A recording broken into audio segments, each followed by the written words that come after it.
Assalamualaikum warahmatullahi wabarakatuh.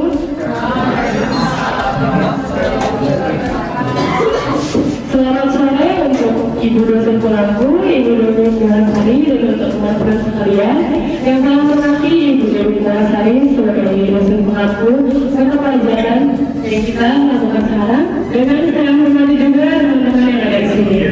Dan gimana nih, kayaknya udah pada semangat ya anak-anak sore. Jadi karena tadi waktunya sempat, jadi kita baru bisa kita lanjut buat pelajaran kita di sini. Kayaknya pada ngantuk gitu ya, boleh dong kasih kartunya. Buat teman-teman bisa bantu ngomong cakap nggak nih kalau aku buat bantuan?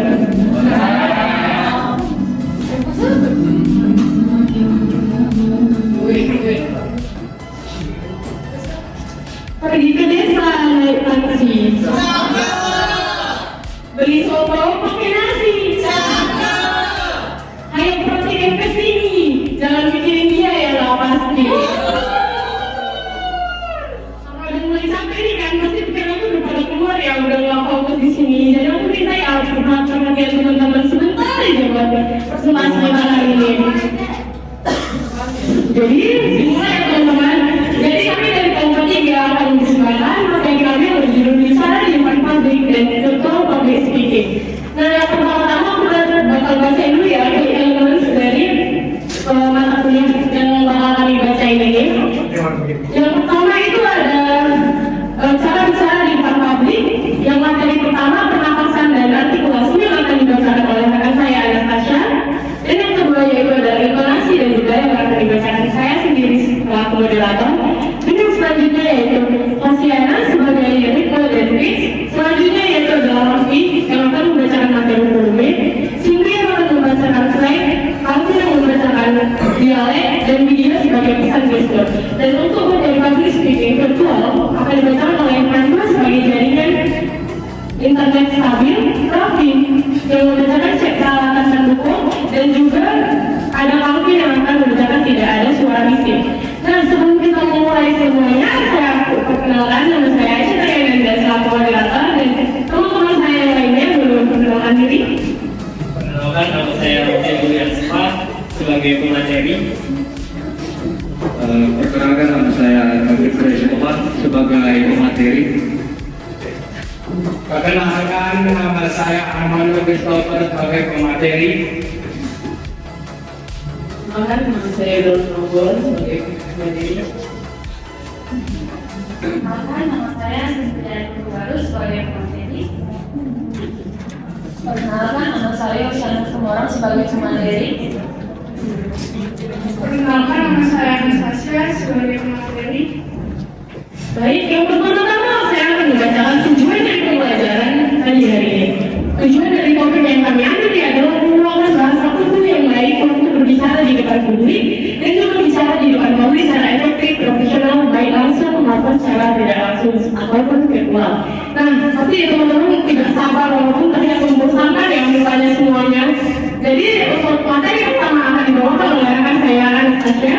Untuk waktu dan tempat dipersilakan Anastasia.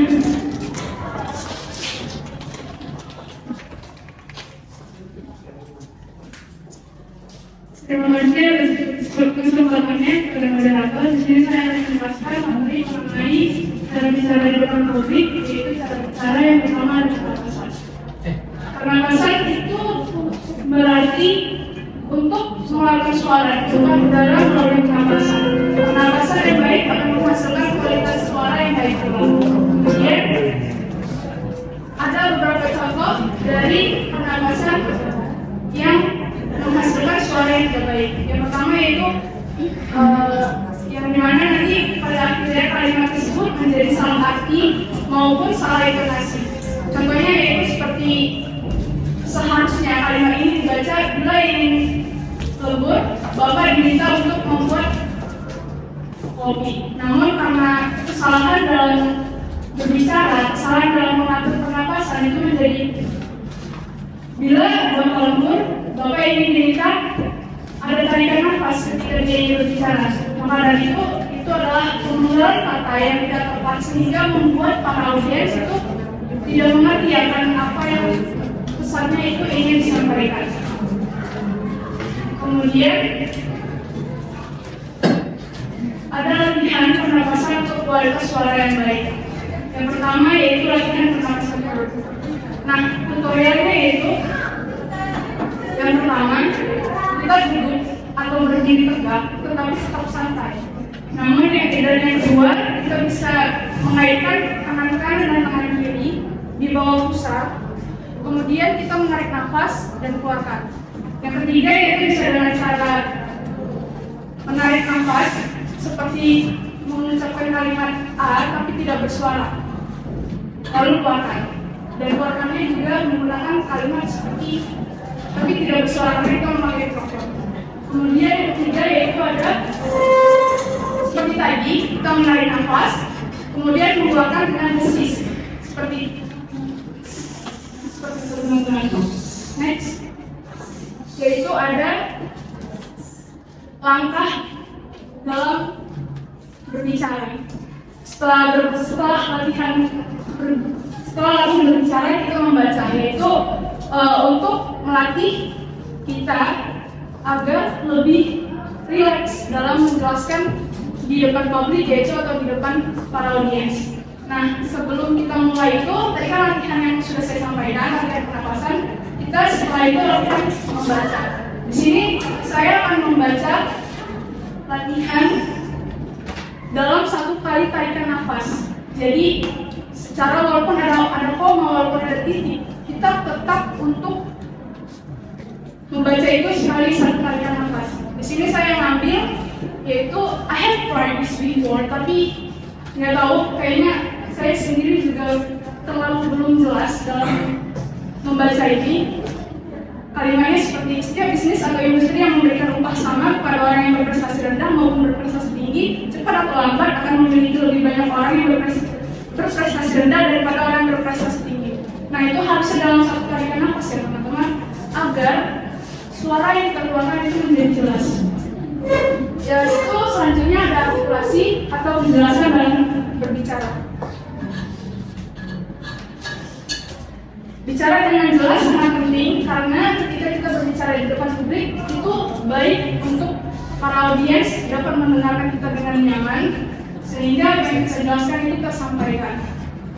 Kemudian tanpa disadari ketika kita menjelaskan secara kurang jelas, publik itu atau para audiens akan mendapat ekstra lebih untuk konsentrasi lebih kepada kita karena kita tidak menjelaskan dengan jelas. Tentunya hal ini dapat membuat publik menjadi melelahkan dan tidak terlalu fokus terhadap kita sendiri. Nah, artikulasi itulah pentingnya artikulasi atau penjelasan dalam berbicara. Cara meningkatkan artikulasi yaitu dengan mengucapkan huruf atau kata dengan benar, yaitu untuk mulut kita membentuk satu huruf untuk membentuk suatu kata. Lebih tepatnya menggunakan bibir, lidah, dan rahang. Gunakan organ-organ bicara untuk berbicara dengan baik sehingga apa yang kita jelaskan itu tersampaikan.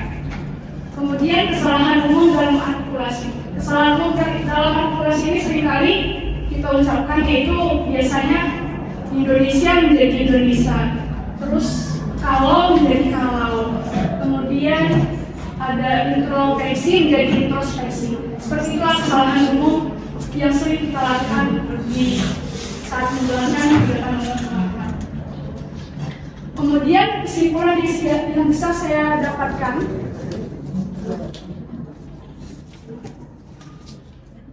dari penjelasan artikulasi ini yaitu artikulasi yang baik sangat penting dalam public speaking untuk memastikan pesan tersampaikan dengan baik dan mengurangi ketidaksalahpahaman.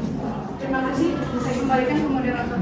Wah, terima kasih Mbak Natasha. Gimana nih, udah pada paham nggak penjelasan tentang artikulasi yang disampaikan teman saya tadi? Udah ya, insya Allah bisa.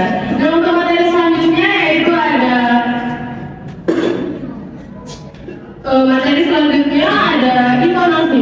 Pasti teman-teman nggak bingung dong intonasi. Masa pasti udah pada dengar ya intonasi. Intonasi itu adalah irama yang dikeluarkan saat kita berbicara mau di publik ataupun secara virtual. Jadi intonasi ini sangat mempengaruhi gaya bicara kita. Dan di sini intonasi itu terbagi beberapa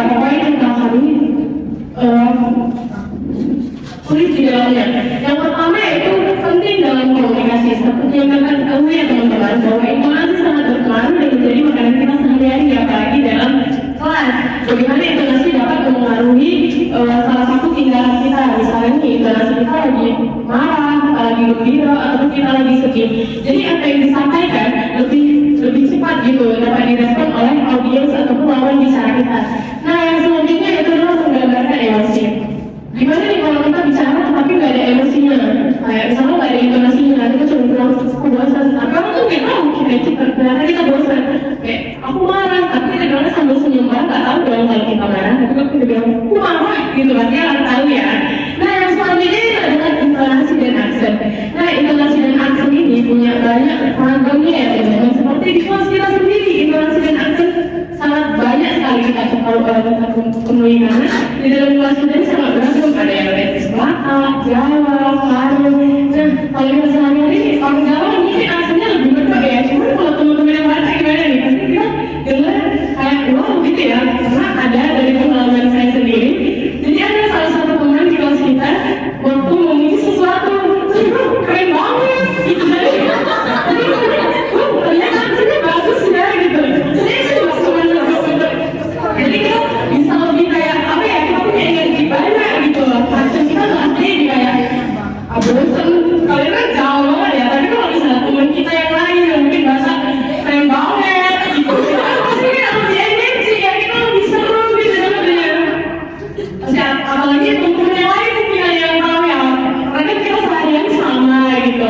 Mungkin dari intonasi itu sih, oke boleh jadi silakan selanjutnya. Nah jeda itu salah satu hal yang penting juga dalam berbicara mau di publik ataupun secara virtual. Jeda itu semacam berhenti ketika kita bicara. Pasti teman-teman kalau ngomong pakai jeda dong, aku kan ngerocos terus gimana kayak enak juga kan didengar. Jadi dalam berbicara publik maupun virtual kita tuh butuh jeda.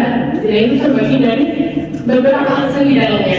Yang pertama itu adalah memberi waktu untuk mencerna.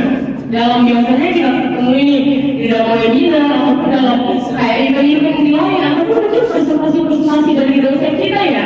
Mungkin kalau pembawaannya kayak nyocos terus gitu kan gak enak ya. Mungkin kalau ada jeda bahasanya lebih gampang kita ketemu gitu, lebih gampang buat dimengerti. Jadi kita ini sebagai pendengar atau audiens kita lebih gampang gitu untuk tahu oh ternyata kita dikasih space nih buat berpikir. Nah, selanjutnya terus menciptakan ketegangan dan dramatis. Biasanya sih di dalam lomba-lomba ya yang kita ketahui, kayak misalnya dia ngomong ini buat jadi juara kuisnya gitu. Pasti moderator ataupun MC-nya masih space kayak juara 3 dari lomba ini. Pasti dia nggak langsung bilang juara 3 gitu. Karena udah nggak hadiah dong namanya. Jadi biasanya MC bakal ngasih space dan jeda buat audiens itu mikir dan audiens itu jadi dramatis dan besar gitu, nunggu siapa sih yang menang gitu. Oke, ini yang terakhir mengenai kecemasan dan beban panggung. Seperti dari kelompok satu sebelumnya, ini kan udah jelasin ya kecemasan dan beban panggung itu yang penyakit ya, nggak bisa dihilangin. Jadi jeda ini menjadi salah satu kayak acuan bisa menjadi membantu dalam komunikasi kita mau capek dan public speaking kita gimana. Jadi ini sangat mempengaruhi ya. Jadi waktu kita gugup, kita kabur, kita kasih juga buat diri kita sendiri. Jangan kalau ngerasa sesuatu kita harus ini aku ada motor ya, jangan sampai ya teman-teman.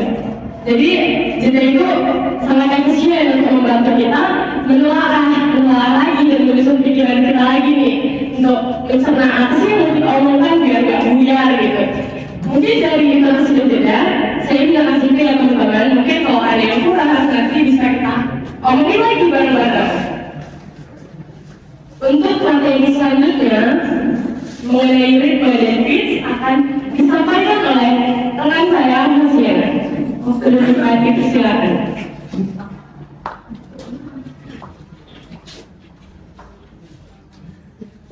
Baiklah, saya di sini akan menjelaskan tentang ritme. Ritme itu adalah tempo atau kecepatan ketika kita berbicara kepada seseorang atau kita menyampaikan informasi kepada seseorang. Contohnya ketika teman-teman berbicara kepada teman kalian ini berbicara dengan cepat, pasti kalian akan kesulitan untuk menerima informasi yang dia berikan. Begitu juga ketika kita presentasi. kita harus bisa menjaga perhatian audiens itu. Kita harus bisa menyeimbangkan kecepatan dan kelambatan ketika kita berbicara supaya dia atau beliau bisa menerima pesan yang kita sampaikan. Kedua, ketika kita bisa menyeimbangkan kecepatan dan kelambatan ketika kita berbicara, kita bisa memperjelas pesan atau informasi yang kita sampaikan kepada audiens. Yang ketiga itu meningkatkan kepercayaan diri pembicara. Ketika kita bisa mengontrol kecepatan dan kelambatan ketika kita berbicara, kita itu bisa percaya diri. Terkadang ada orang yang tidak percaya diri, dia berbicara terlalu cepat sampai kita sendiri tidak bisa menerima informasi yang dia berikan. Teman-teman pasti pernah mengalami atau pernah berbicara dengan seorang yang berbicara itu dengan cepat sampai kita sendiri, apa sih yang aku bicarain, aku tidak mengerti. Makanya itu kita harus bisa menyeimbangkan kecepatan dan kelambatan ketika kita berbicara. Selanjutnya saya akan membawa tentang pitch. Pitch itu adalah tinggi dan rendahnya ketika kita berbicara. Suara kita saat berbicara itu sangat penting mengatur tinggi dan rendahnya. Karena nada tinggi itu biasanya dipakai untuk mengekspresikan kegembiraan ketika kita mendapatkan informasi. Sedangkan nada rendah itu digunakan dalam percakapan yang lebih formal atau yang lebih serius. Makanya dari situ kita ketika menyampaikan atau sedang mempresentasikan sesuatu, kita harus bisa menyeimbangkan nada tinggi dan nada rendah yang kita sampaikan. Baiklah, saya akan memberikannya kepada moderator. Oke, baik. Terima kasih atas penjelasannya. Selanjutnya nih adalah kita ada materi tentang forum yang bakal dijelasin sama AA ganteng nih, idaman para wanita di Politeknik ya. Perkenalkan saya Ami, boleh dong waktu dan tempat dipersilakan.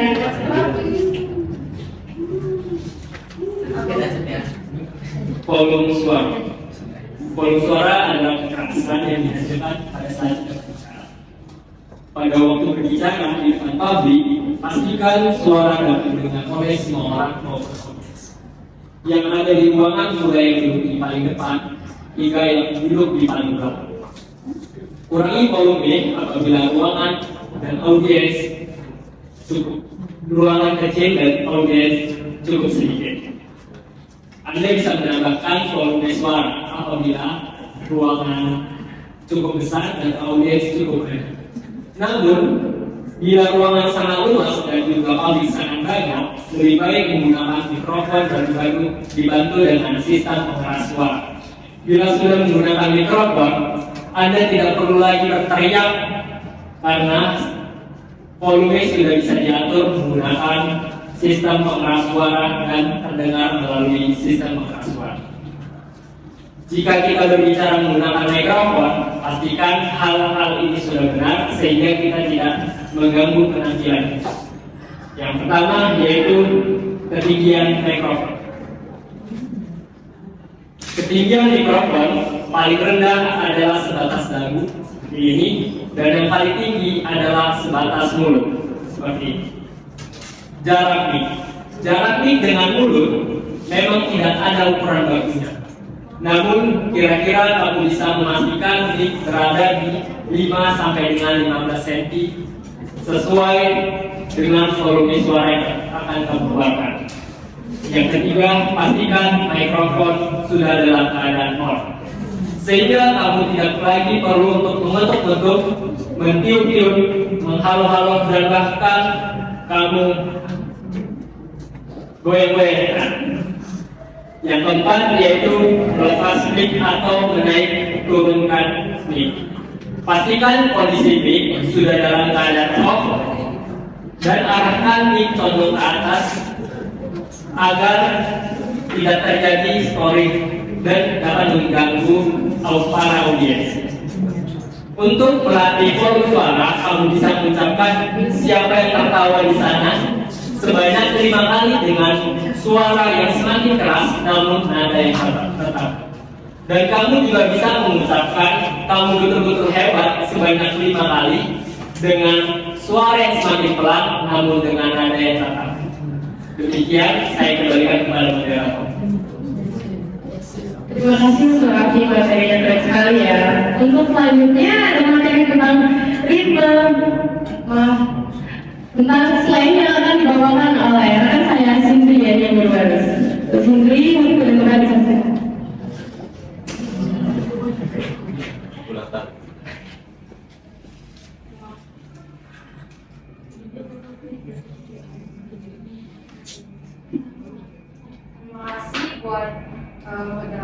memberikan waktu dan kesempatannya.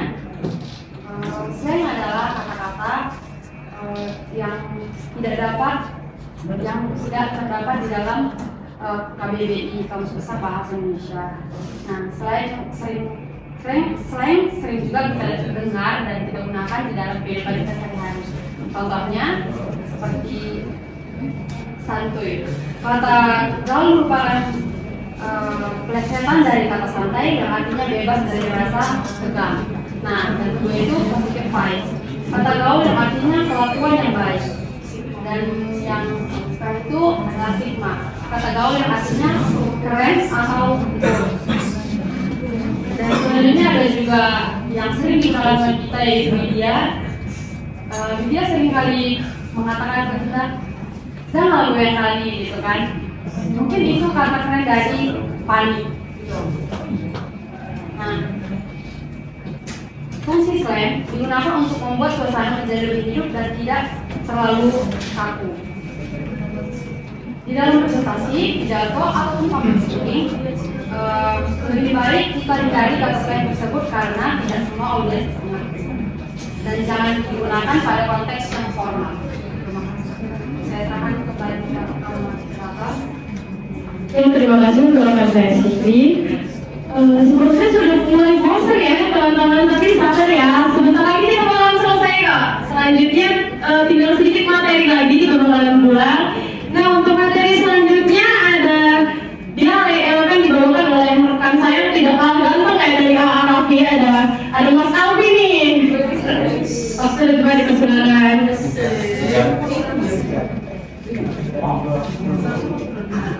Baik, terima kasih untuk moderator. Materi yang selanjutnya yaitu dialek. Dialek merupakan sebuah variasi atau perubahan dan perbedaan dari suatu bahasa, cerita dan semula yang biasa digunakan oleh sekelompok ataupun masyarakat dari daerah tertentu. Nah, variasi tersebut biasanya terjadi dalam hal pengucapan, kosakata maupun intonasi dari bahasa. Nah, selanjutnya itu pentingnya dialek dalam berbicara di depan publik. Yang pertama itu dapat membangun koneksi dengan audiens. Nah, ketika kita berbicara di depan publik menggunakan dialek yang sudah familiar atau mungkin sudah dikenal oleh para audiens, mereka akan merasa lebih dekat atau lebih terkoneksi dengan kita. Yang kedua itu meningkatkan kepercayaan diri. Nah, ketika kita berbicara di depan publik menggunakan dialek yang sudah biasa kita gunakan atau sudah alami dalam diri kita, hal tersebut dapat membuat kita merasa nyaman saat berbicara di depan publik. Nah, rasa nyaman tersebut akan membuat kita lebih percaya diri dan membuat pesan yang kita sampaikan itu tersampaikan dengan lebih jelas dan juga lebih meyakinkan. Dan yang terakhir yaitu meningkatkan pemahaman. Nah, dengan kita menggunakan dialek yang sudah familiar atau sudah dikenal oleh para audiens, konteks pesan yang kita sampaikan itu lebih mudah dipahami oleh para audiens. Sekian, saya serahkan kembali ke moderator. Terima kasih rekan saya yang telah menyampaikan. Dan selanjutnya adalah materi mengenai postur dan gestur yang akan disampaikan oleh ciwi yang paling bagas yang ada di kelompok saya, yaitu ada Winda Lorenta Tugul. Dalam presentasi bertitik ada yang namanya postur dan gestur. Nah, apa sih postur? Adalah sikap atau cara seorang menahan tubuhnya seperti berdiri, duduk atau bergerak. Nah, postur memiliki peran penting dalam menyampaikan pada sini. Yang pertama, postur tegak atau mau relax. Kita harus berdiri tegak dan mau relax agar itu menunjukkan rasa kepercayaan diri dan kesiapan dalam prestasi kita. Yang kedua ada posisi kaki stabil. Posisi kaki stabil memberikan kesan yang seperti dapat memberikan kesan kepada para pembaca agar terlihat percaya diri dan fokus. Yang ketiga ada postur terlalu kaku. Kita tidak boleh terlalu kaku, itu bisa membuat pembicara merasa tegang dan tidak terlalu nampak natural. Yang kedua, kemudian ada gestur. Gestur adalah cara kita menggerakkan tubuh seperti mata, tangan, kaki, dan ekspresi wajah. Ekspresi wajah sesuai dengan ekspresi wajah. Pada sini itu mempengaruhi sekali kepada para audiens. Seperti kita harus senyum agar para audiens juga bisa mengontrolkan emosinya pada kita. Kemudian ada menghindari gerakan yang berlebihan. Kita tidak boleh berlebihan seperti menggerakkan tangan, menggoyang-goyangkan tangan seperti ini, dan menggerakkan kaki. Jadi seperti ini tidak boleh agar karena itu membuat para audiens tidak fokus sama materi yang apa kita bacakan. Sekian dari saya balikkan kepada moderator. Wah, terima kasih untuk Widya, sangat-sangat bagus ya materi yang disampaikan. Sekarang kita akan masuk ke materi yang selanjutnya yang tidak kalah penting. Kita masuk ke bagian public speaking virtual mengenai jaringan dan internet stabil yang akan dijelaskan oleh rekan saya Armando.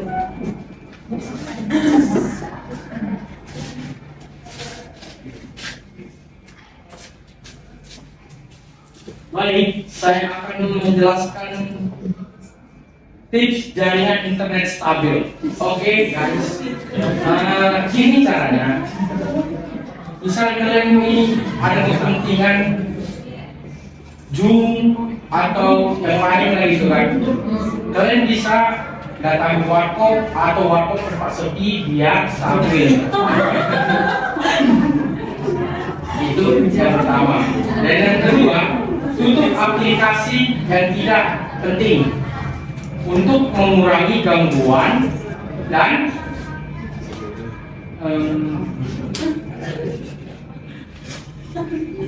menghemat waktu untuk menjelaskan ke audiens. Dan yang ketiga, lakukan uji coba jaringan sebelum presentasi dimulai untuk memastikan jaringan stabil atau tidak. Dan yang keempat, siapkan plan B, yaitu menyiapkan video offline untuk pelajaran tersebut atau menyiapkan rekaman materi tersebut. Oke, saya kembalikan ke moderator. Thank you. Terima kasih Armando untuk materinya. Materi selanjutnya mengenai chat. Peralatan pendukung akan disampaikan oleh A.A. Raffi. Untuk dan kembali dipersilakan. Saya akan lanjutkan presentasinya. Peralatan pendukung sudah siap setidaknya 30 menit sebelum acara dimulai. Tes suara, tes kamera pada laptop. Selain itu, Anda bisa menyapa para audiens atau publik dan berkomunikasi yang apabila publik sudah hadir di acara. Dan kemudian bila ada slide data ataupun video yang ingin Anda bila ada slide video ataupun gambar dan juga audio yang ingin kamu kirimkan ataupun kamu tayangkan kepada audiens, kamu bisa menyiapkannya sebelum acara dimulai. Demikian, saya kembalikan kepada moderator. Untuk materi selanjutnya akan dibawakan Wasiana dengan materi penampilan rapi. Ini salah satu hal yang penting ya teman-teman untuk kita melakukan Zoom, presentasi atau semacamnya. Untuk Wasiana boleh dimulai. Terima kasih kepada moderator sudah memberikan saya kesempatan lagi untuk menjelaskan tentang penampilan rapi. Penampilan rapi itu sangat penting mau di acara formal ataupun tidak. Karena penampilan rapi itu menunjukkan karakter diri kita. Mau kita karakter kita pemalas itu nampak dari cara kita berpakaian, dari cara kita berbicara itu sangat nampak. Contohnya, penampilan tidak rapi itu kenapa sih bisa masuk ke dalam karakter kita? Contohnya, baju kita kusut, rambut kita berantakan, wajah kita seperti ngantuk. Ketika kita datang ke kampus, kita pakai kaos, kita pakai celana jeans berantakan, itu kan termasuk karakter yang pemalas. Jadi kita harus bisa menggunakan pakaian formal dan semi formal itu secara bagus. Contohnya untuk acara resmi itu sangat perlu kita memakai kemeja berkerah, blazer atau batik. Di kampus ini atau di kuliah ini kita juga tiap minggu memakai seperti itu. Contohnya kemeja berkerah kita selalu memakai di hari Selasa dan di hari Rabu. Di pakaian blazer kita memakainya di hari Senin untuk pelajaran seperti ini. Batik kita biasa memakainya di hari Jumat untuk peraturan yang ada di Polmek. Untuk acara santai kita tetap harus berpakaian profesional seperti blus rapi, pakai kemeja, celana keper. Kita harus bisa menyesuaikannya. Hindari pakaian yang casual seperti kaos oblong atau hoodie untuk berpergian kemanapun, dan harus tetap berpakaian yang santai. Baiklah, saya akan kembalikan ke moderator. Baik, terima kasih. Seperti sudah sangat lelah ya teman-teman. Tetap semangat ya, ini materi terakhir dari kelompok 3 nih. Yaitu tidak ada suara bising yang akan dibawakan dan disampaikan oleh rekan saya Calvin.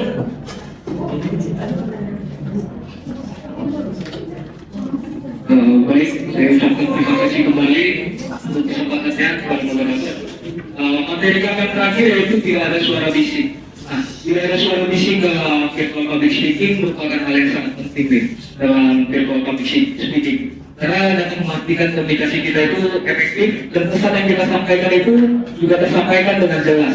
Nah, mengapa sih penting tidak ada suara bising dalam virtual public speaking? Yang pertama itu dapat meningkatkan fokus audiens. Nah, suara bising yang tidak diinginkan yang berasal dari suara terbelakang, suara percakapan, maupun suara kebisingan lainnya itu dapat menarik perhatian para audiens yang membuat fokus mereka itu teralihkan ke suara-suara bising tersebut.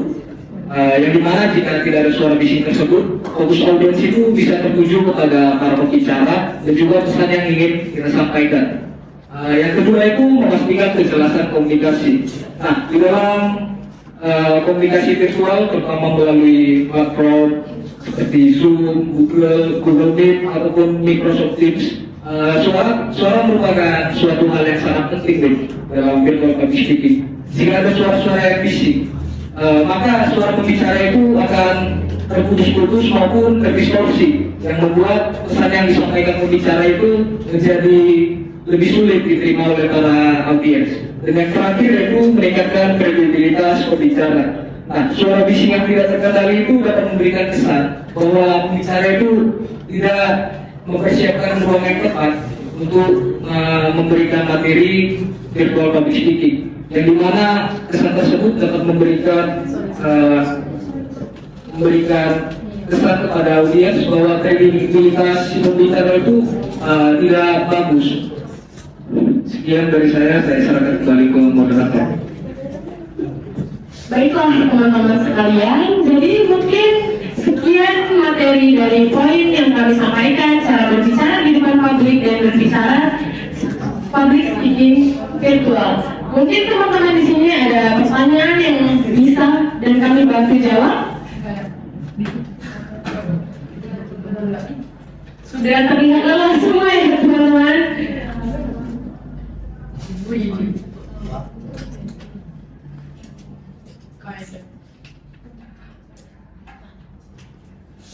Oke, mungkin tidak ada pertanyaan ya dari rekan-rekan sekalian. Mungkin kami akan menutup presentasi kami kali ini. Boleh dong untuk terakhirnya untuk memberi salam ya untuk teman-teman semuanya. Jadi kami di sini punya jargon untuk dipersembahkan, mungkin jargon singkat ya, karena mepet juga waktunya. Kami dari Kelompok 3 mempersembahkan solutif, informatif, dan inovatif.